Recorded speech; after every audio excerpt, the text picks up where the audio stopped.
Halo Sobat Noba, melanjutkan cerita dari episode sebelumnya ya. Semoga kalian suka. Suara emas dan besi bertabrakan dengan percikan api. Tampaknya kekuatan terlarang ini memang kuat. Dan tampaknya mampu menekan Dewa Roh Kematian. Segel dia, jangan menahan apapun. Begitu dia terguncang, serangan terkuat dari seni bela diri terlarangku pasti membunuhnya secara langsung. Ucap nomor 9 berteriak marah saat ini. Dan nomor 10 langsung mengangguk berat. Kekuatan abadi dari 5 kristal merah di dada nomor 10 mengalir deras. Terlihat runa misterius pada segel Dewa Laut tiba-tiba muncul dan kekuatan penekan yang kuat menyelimuti Dewa Roh Kematian. Tampaknya Dewa Roh Kematian tidak dapat bergerak di bawah penindasan segel Dewa Laut surgawi ini. Melihat ini, meskipun Xiaoyan tidak menunjukkan rasa takut di wajahnya, tetapi tubuhnya bergerak tanpa sadar. Kekuatan dua seni bela diri terlarang Taisu memang menakjubkan. Tidak heran, mereka menyebut hal tersebut sebagai senjata terlarang. Sejauh ini, aku khawatir Taisu belum mengungkapkan kartu truf aslinya. Gumam Xiaoyan. Di bawah tekanan dua senjata terlarang ini, situsnya tampak sangat menegangkan. Api hitam ungu dari ujung pedang nomor 9 dimuntahkan ke arah Dewa Roh Kematian. Dalam sekejap mata, sosok Dewa Roh Kematian benar-benar diselimuti oleh nyala api. Melihat bahwa Dewa Roh Kematian tidak berniat menghindar, cibiran sinis terdengar dari bawah topeng nomor 9. Seolah-olah dia telah menang. Namun jauh di lubuk hatinya, dia masih tampak khawatir. Dan terus melepaskan semua kekuatan abadinya tanpa ragu-ragu. Nyala api hitam ungu menyembur dengan panik dari ujung pedang terlarang 10 hantu mutlak. Pria Taisu berniat mengambil kesempatan ini untuk langsung membunuh Dewa Roh Kematian. Lakukan yang terbaik untuk menyegelnya. Jangan tahan apapun. Ini kesempatan terakhir kita untuk melenyapkannya. Teriak nomor 9 lagi. Nomor 10 mengangguk dengan keras. Tugasnya adalah menyegel. Dan dia dengan gila-gilaan menekan Dewa Roh Kematian menggunakan segel Dewa Laut Surgawi. Di sisi lain, Xiaoyan mengerutkan keningnya. Meskipun dia memiliki kepercayaan penuh pada Dewa Roh Kematian, tetapi dia masih sedikit khawatir.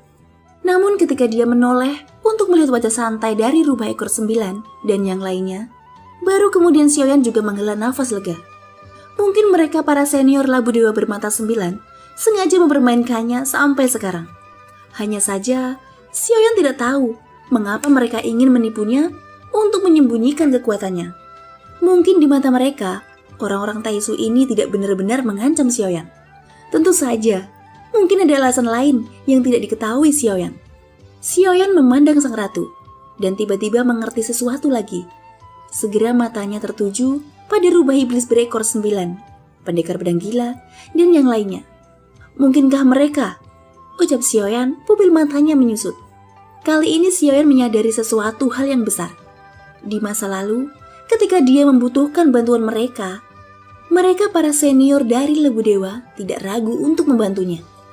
Tetapi kemudian, mereka berhenti memberikan bantuan kepada Xiaoyan.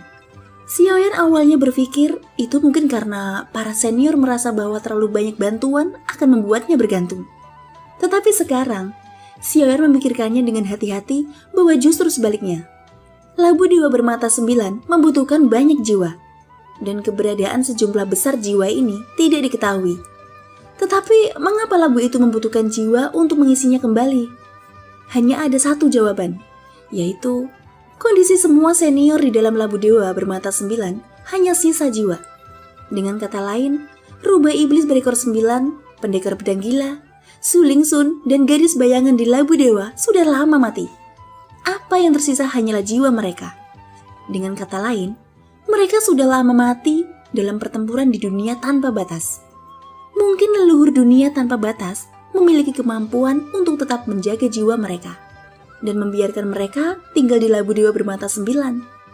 Dari kesimpulan ini, sudah jelas bahwa bukan karena mereka tidak mau membantu Xiaoyan, tetapi karena mereka telah mengambil terlalu banyak tembakan sebelumnya.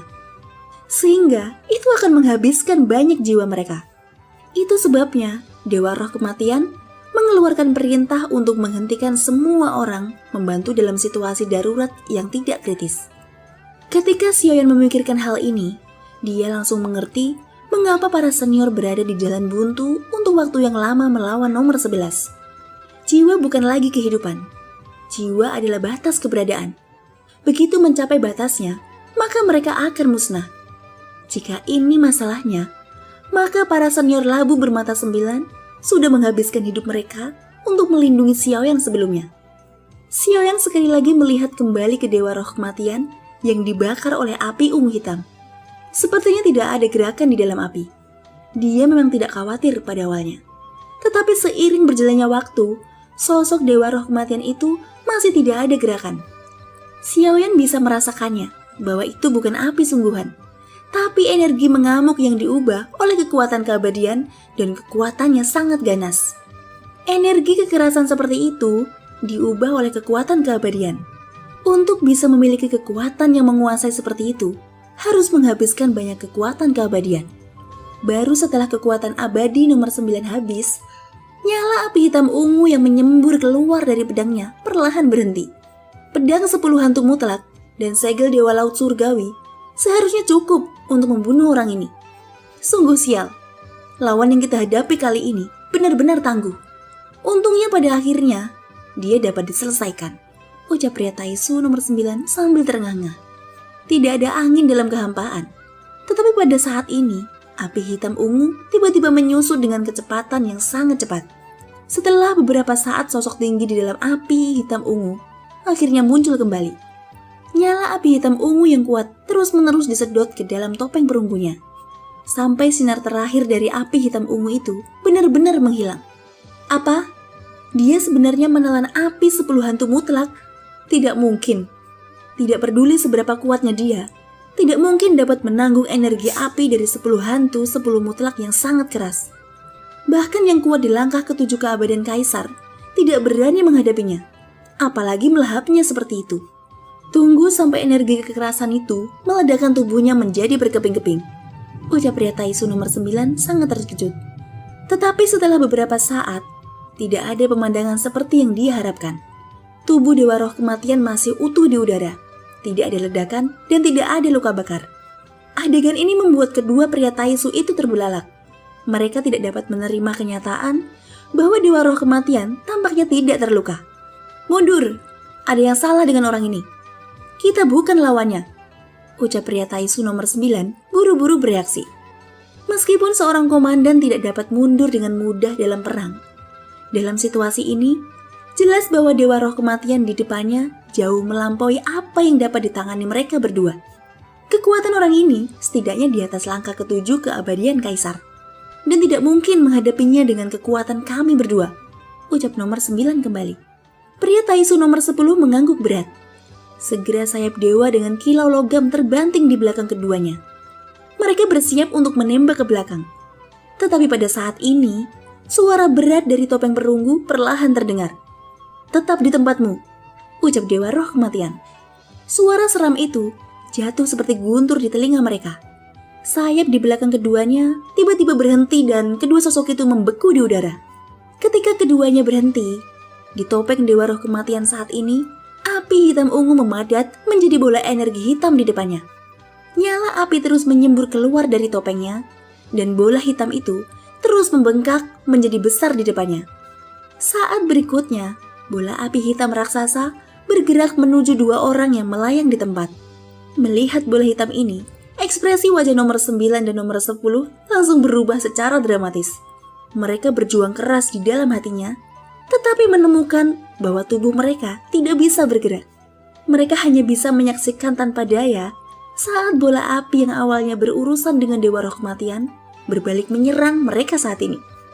Krisis kematian yang kuat tiba-tiba menyelimuti mereka.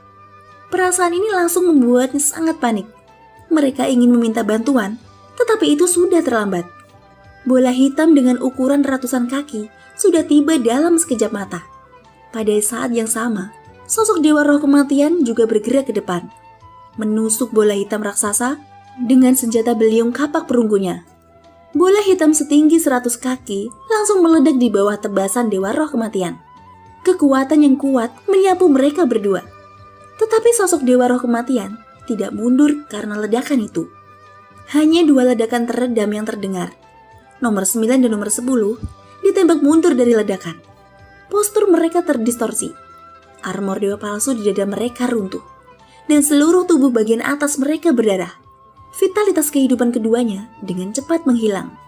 Pada saat ini, lebih dari selusin petinggi Taisu akhirnya bergerak untuk membantu. Tetapi sebelum selusin orang ini mendekat, tubuh nomor 9 dan nomor 10 meledak secara langsung. Daging dan darah mereka terbang kemana-mana. Tidak ada kehidupan yang tersisa. Sungguh metode yang ampuh. Ucap Xiaoyan tidak bisa untuk tidak terkejut. Dia diam-diam mengatakan bahwa metode Dewa Roh Kematian sangat kuat. Saat mereka berdua meledak, mata Xiaoyan bersinar dengan kecermelangan. Level armor dewa palsu mereka lebih tinggi dari milik Xiaoyan. Dan Xiaoyan sudah menargetkannya dari awal. Tanpa mengucapkan sepatah kata pun, sosok Xiaoyan langsung tersapu ke depan. Dia harus cepat. Jika tidak, armor besi dewa palsu dari kedua orang ini akan diambil kembali oleh Taisu. Setelah keduanya mati, armor dewa palsu berubah menjadi bola air. Dan Xiaoyan datang dalam jarak dekat untuk menjangkaunya. Namun, tepat ketika Xiaoyan hendak menangkapnya, hembusan angin kencang tiba-tiba menyapu. Dan armor dewa palsu juga tersedot oleh kekuatan itu. Xiaoyan mengangkat kepalanya hanya untuk melihat bahwa itu adalah orang Taisu yang mengambil baju besi dewa palsu terlebih dahulu. Namun sosok itu tidak langsung pergi, tetapi sepertinya melihat ke arah Xiaoyan. "Kamu bukan orang Taisu saya," ucap sosok itu, suaranya datang dari balik topeng. Suaranya ternyata adalah seorang wanita, yang tidak lain adalah Taisu nomor 3. "Apakah sudah jelas?" ucap Xiaoyan mengangkat bahu. "Berani mengambil armor dewa palsu dari Taisuku, kamu telah melanggar tabu Taisu. Jadi, tidak peduli kamu menang atau kalah dalam pertempuran hari ini, kamu harus mati," ucap Taisu nomor 3. Meskipun itu adalah suara wanita yang berasal dari balik topeng, suara itu memancarkan energi dingin dari tubuhnya. Xiaoyan melihat ke dadanya, dan baju besi yang menonjol tampak seperti alat yang hebat. Baju besi dewa palsu akan dipasang sesuai dengan tubuh pemiliknya, dan itu akan mengikuti lekukan tonjolan di dadanya. Tentu saja, selain dari tingkat yang sedikit terpuji itu, Xiaoyan juga memperhatikan 5 kristal merah yang bersinar dengan tirai tipis di dadanya. Ini adalah jumlah terbesar dari kristal merah pada armor besi dewa palsu yang telah dilihat Xiaoyan sejauh ini. Ketika Xiaoyan menggerakkan matanya lagi, dia melihat angka 3 sederhana di lengan wanita Taisu ini. Tampaknya armor dewa palsu pada dirimu memiliki level yang lebih tinggi daripada mereka berdua. Jadi, sebelum itu aku akan mengucapkan terima kasih dulu, ucap Xiaoyan dengan senyum jahat. Wanita Taisu nomor 3 sedikit terkejut. Sekalipun dia seorang wanita, Xiaoyan sama sekali tidak peduli. Bagi Xiaoyan sendiri tidak ada bedanya, apakah itu pria atau wanita. Selama mereka berasal dari dunia Taisu, Xiaoyan tidak ragu untuk membunuhnya. Hanya saja, menghadapi Taisu nomor 3 ini, kekuatan abadi yang terkandung dalam 5 kristal merah mungkin tidak mudah untuk diambil alih. Ini keterlaluan. Jangan mengira kamu bisa melakukan apapun yang kamu mau dengan bantuan orang yang kuat. Kamu memang agak aneh, tapi sepertinya kekuatanmu sendiri tidaklah kuat. Tanpa bantuan orang lain, bisakah kamu mengambil pukulanku? Ucap wanita Taisu nomor 3 mencibir. Suara itu datang dari dalam topeng. Dan setelah kata-kata itu jatuh, Xiaoyan tiba-tiba menoleh untuk melihat posisi Dewa Roh Kematian. Pada saat ini, terlihat rantai besi merah yang sangat tajam meraung menyelimuti Dewa Roh Kematian. Jelas para petinggi Taisu akhirnya menjadi serius untuk menghukum Dewa Roh Kematian. Lagi pula, Dewa Roh Kematian langsung melenyapkan nomor 9 dan nomor 10. Hal itu membuat Taisu sangat murka. Rantai besi merah terus melesat keluar dari tubuh monster void. Ada puluhan ribu rantai besi. Dari kejauhan, tampak seperti hujan deras yang turun menutupi Dewa Roh Kematian. Menghadapi penindasan Taisu, Dewa Roh Kematian masih menggerakkan tubuhnya dan bergegas menuju tentara Taisu lainnya. Dia berjanji pada Xiaoyan bahwa dia akan membunuh 1000 Taisu. Jadi, apapun yang terjadi dan apapun yang menghalanginya, dia hanya akan peduli untuk membunuh orang-orang. Lihatlah, aku khawatir penjagamu tidak akan dapat melindungimu dalam waktu singkat. Jadi, lebih baik kamu mengambil inisiatif untuk mengikutiku dan menghindari penderitaan. Kalau tidak, kamu akan dipukuli sampai mati olehku dan aku tetap akan membawamu. Aku menyarankanmu untuk tidak perlu mencoba yang pertama. Lagi pula, celah kekuatan kita terlalu besar. Sekarang lepaskan armor besi dewa palsumu secara patuh. Dan beritahu aku, bagaimana caramu mengontrol armor besi dewa palsu. Hanya dengan begitu, mungkin kamu dapat menghindari rasa sakit dari pelacakan jiwa. Dan aku berjanji untuk memperlakukanmu dengan baik. Ucap wanita Taisu nomor 3, suaranya terus keluar. Armor dewa palsu di lengannya mengalir seperti cairan, lalu memadat menjadi pedang tipis di tangannya.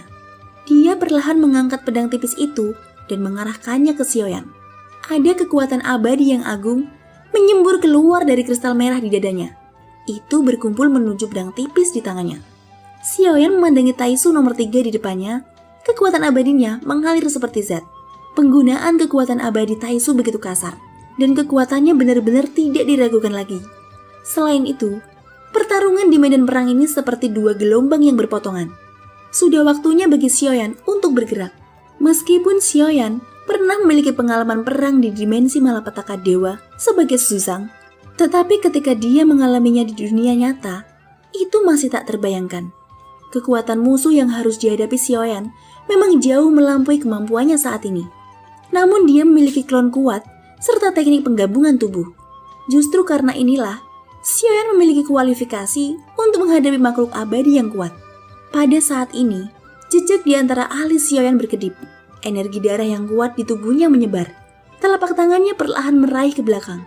Dan dia mengeluarkan penguasa Suan dari belakang untuk memegangnya di telapak tangannya. Aku telah membunuh beberapa Taisu sebelumnya. Kalian hanya kepompong yang bisa bersembunyi di balik armor besi. Tanpa armor dewa palsu ini, kekuatanmu tidak lebih dari dewa. Aku ingin tahu, mengapa kalian orang-orang Taisu tidak mengkultivasi diri sendiri daripada mengandalkan berkah dari luar. Jika kalian melakukan ini, tidak heran jika sumber daya dunia Taisu akan habis oleh kalian. Sekarang untuk menutupi masalah itu, kalian malah menjadi bajingan untuk menjadi sumber daya dari dunia lain, ucap Xiaoyan. Begitu kata-kata itu jatuh, Doki yang agung di tubuh Xiaoyan juga melonjak keluar.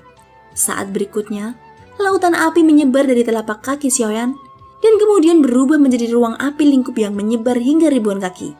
Domain Dewa Api, teriak Xiaoyan. Dibandingkan dengan domain Dewa Api yang digunakan oleh Xiaoyan sebelumnya, area yang dapat dicakup sudah puluhan kali lebih besar. Dalam domain Dewa Api ini, kekuatan tempur Xiaoyan dapat sangat ditingkatkan. Terlebih lagi, sekarang fondasi dokinya luar biasa megah. Ketika dia menggunakan api iblis untuk mengaktifkan domain Dewa Api, dia akan dapat mendapatkan peningkatan kekuatan yang lebih kuat. Kamu sepertinya tahu banyak tentang Taisu, ucap wanita Taisu nomor 3. Suaranya menjadi rendah, seolah-olah dia tertarik pada Xiaoyan. Sepertinya kamu bukan dari alam Suanin. Hampir semua orang di seluruh alam Suanin tidak menggunakan teknologi Minghe. Jika tebakanku benar, kamu mungkin berasal dari dunia Sensi, ucap wanita Taisu nomor 3. Kamu sepertinya juga tahu banyak, jadi berhentilah berbicara omong kosong. Daripada berbicara omong kosong denganku di sini, lebih baik bertarung secara langsung. Aku akan membunuhmu dengan tanganku sendiri, ucap Xiaoyan tertawa. Apakah kamu tidak takut? Ucap nomor 3 mengguncang pedang tipis di tangannya, memancarkan suara pedang menyakitkan telinga. Semua orang mengambil apa yang mereka butuhkan. Apa yang harus ditakuti? Jika aku kalah, aku akan mati. Jika kamu kalah, aku akan membunuhmu dan mengambil armor besimu, ucap Xiaoyan. Segera setelah Xiaoyan selesai berbicara, sayap dewa hitam tiba-tiba muncul di belakangnya. Penguasa Suan di tangannya membanting ke arah nomor 3. Kamu benar-benar berani menyerang dulu. Ini tidak berbeda dengan mendekati kematian, ucap wanita Taisu nomor 3 menjadi sangat marah. Sosoknya terbang ke udara mengamati Xiaoyan yang menjarah. Di dalam domain Dewa Api ini, penguasa Suan Xiaoyan terbungkus api panas dan bergegas ke arah Taisu nomor 3 dengan raungan sengit. Dengan bunyi dentang, penguasa Suan Xiaoyan menabrak pedang tipis nomor 3. Nyala api pada penguasa Suan melonjak dengan hebat, tetapi saat itu bertabrakan dengan pedang tipis nomor 3. Aura pedang yang menyapu bilahnya adalah kekuatan abadi yang kuat dan langsung memadamkan api pada penguasa Suan Xiaoyan. Penguasa Suan di tangan Xiaoyan bergetar dan sosoknya terpental dengan keras. Tetapi sosok nomor 3 juga sedikit membeku. Tampaknya dia tidak menyangka kekuatan Xiaoyan begitu kuat. Menarik, kamu jelas tidak memiliki kekuatan keabadian, tapi kamu masih bisa mengambil pedangku. Berapa banyak rahasia yang kamu miliki? Ucap wanita Taisu nomor 3 Suaranya keluar dari balik topeng. Xiaoyan tidak menjawab, tapi sosoknya sekali lagi meraih penguasa Suan di tangannya dan terus diayunkan. Dengan ledakan keras, kedua senjata itu terus bertabrakan sebanyak 3 kali berturut-turut. Nomor 3 menghadapi serangan Xiaoyan dengan sosok yang stabil. Tetapi di sisi lain, Xiaoyan jauh lebih dirugikan setiap kali dia mengayunkan penguasa Suan. Kekuatannya sangat bagus, bahkan sebanding dengan langkah keempat keabadian Kaisar. Aku tidak tahu bagaimana kamu melakukannya, tetapi jika hanya itu, kamu tidak memenuhi syarat untuk menjadi lawanku, ucap wanita Taisu nomor 3 setelah menerima trik Xiaoyan. Setelah berbicara, sosoknya tiba-tiba melesat maju. Dia berbalik dari bertahan ke menyerang. Sudah berakhir, tidak mungkin bagimu untuk menanggung pedangku, ucap wanita Taisu nomor 3. Setelah kata-kata itu jatuh, dia menebas ke depan dengan ganas. Energi pedang yang melonjak meraung ketika pedang tipis diayunkan. Energi pedang terbelah menjadi 2 dan kemudian menjadi 4 di udara. Itu menusuk lurus dari 4 sisi mengunci Xiaoyan. Dalam hal ini, tidak mungkin bagi Xiaoyan untuk bisa menghindarinya. Xiaoyan mengangkat kepalanya, terlepas dari apakah dia bisa menahan serangan ini atau tidak. Mundur dari pertarungan bukanlah gaya Xiaoyan. Xiaoyan memegang penguasa Suan di tangannya. Penguasa Suan yang berat itu dipenuhi dengan nyala api. Penguasa Suan bersinar dengan cahaya warna-warni. Meskipun tampak menyilaukan, tetapi apa yang harus dihadapi saat ini adalah serangan dari keabadian yang kuat. Kekuatan keabadian, aku juga memilikinya, ucap Xiaoyan. Thank you guys sudah mendengarkan ceritaku sampai akhir. Semoga hari kalian menyenangkan. Happy Malming.